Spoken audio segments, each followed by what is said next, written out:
नारद जी कहते हैं, मृत्यु लोके जाना सर्वे नाना क्लेश समन्विताः।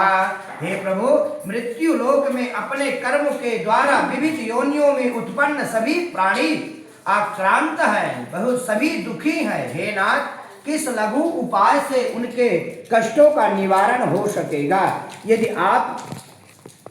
यदि आपकी मेरे ऊपर कृपा हो तो आप हमें उनके निवारण हेतु कुछ उपाय बतलाइए। श्री भगवान कहते हैं कि नारद, धन्य हो तुम। साधु पिष्टा त्वयावस्या लोकनुग्रह काक्षया यद कृत्ता मुच्यते मोहन तृष्टुमा बदामि ते। हे वत्स, संसार के ऊपर अनुग्रह करने की इच्छा से आपने बहुत अच्छी उत्तम बात पूछी है, और ऐसी वाणी सुन करके भगवान प्रसन्न हो गए। उसे आपको बताता हूँ, सावधान होकर के वत्स सुनो। स्वर्ग और मृत्यु लोक में दुर्लभ भगवान सत्यनारायण का एक महान पुण्य व्रत है।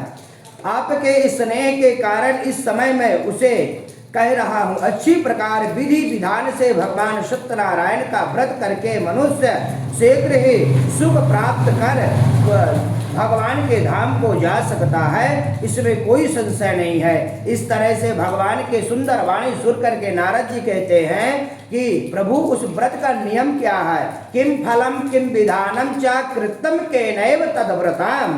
हे प्रभु, इस व्रत को करने का फल क्या है, इसका विधान क्या है, और व्रत को किसने किया और इसको कब करना चाहिए, विस्तार पूर्वक आप हमें बतलाइए।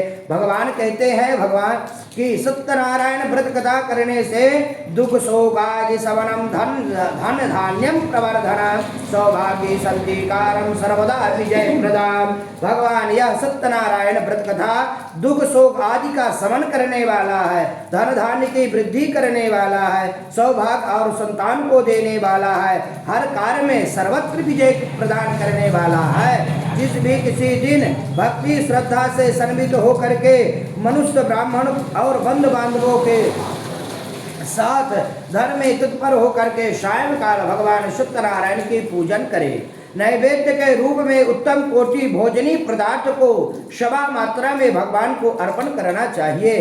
केले का फल, घी, दूध, गेहूं का चूर्ण, गेहूं का चूर्ण ना हो सके तो साली चावल का चूर्ण बनाए, उसमें गुड़ हो, और गुड़ न हो तो शक्कर मिलाए, और इस तरह से सवा मात्रा में भगवान को अर्पण करना चाहिए। और अपने बांधवों के सहित भगवान श्री सत्यनारायण की कथा सुन करके ब्राह्मणों को दक्षिणा देनी चाहिए। तदंतर बंधु बांधवों के साथ ब्राह्मणों को भोजन कराना चाहिए। भक्ति पूर्वक प्रसाद ग्रहण करके नित्य गीतादिकम चरेत। उस रात्रि में सोना नहीं चाहिए और उस दिन भगवान के भजन करना चाहिए, भगवान के नाम संकीर्तन उस रात्रि में करना चाहिए। इस तरह से जो सत्यनारायण भगवान का कथा करता है उसके सभी मनोरथ पूर्ण हो जाते हैं। और विशेष रूप में कलयुग में पृथ्वी लोक में यह सबसे छोटा उपाय है। श्री स्कंद पुराणे रेवाखंडे सत्यनारायण व्रत कथायां प्रथमोऽध्यायः। लो सत्यनारायण भगवान की जय।